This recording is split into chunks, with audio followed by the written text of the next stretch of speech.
শয়তান আল্লাহকে চ্যালেঞ্জ দিয়েছিল, আল্লাহ আপনি তো জান্নাতে ঢোকাতে পারবেন না, এতগুলো জান্নাত কেন বানালেন? জাহান্নাম আরো বেশি হলে ভালো হতো। আল্লাহ বললেন কেন?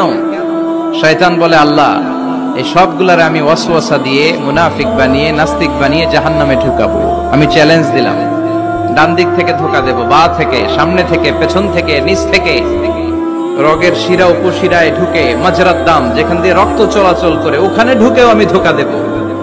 আপনি জান্নাতে ঢুকাবেন কেমনে? আল্লাহ বললেন তুমি আমারে চ্যালেঞ্জ দাও, এত বড় সাহস? আমি তো সব রাজার বড় রাজা, মহারাজা। চিৎকার করে বলেন ঠিক কিনা? মহারাজার সাথে চ্যালেঞ্জ দেয়া যায় না। তুমি আমাকে চ্যালেঞ্জ দাও, ওকে ডান, আই টেক ইউর চ্যালেঞ্জ। আমিও তোমার চ্যালেঞ্জ নিলাম। তুমি আজীবন ধোকা দিবা, আজীবন তুমি গোমরা করবা, বেনামাজি বানাবা, জালিম বানাবা। কিন্তু আমার বান্দা কোন তাফসীরুল কোরআনের মাহফিলে এসে, কোন এক ওয়াক্তের নামাজে মসজিদে ঢুকে, অথবা মাঝরাতে ঘুম ভেঙে গেলে তাহাজ্জুদের জায়নামাজে চোখের পানি ছেড়ে যখন ক্ষমা চাইবে, আমি সব গুনাহ মাফ করে দেব, তুই কি করবি?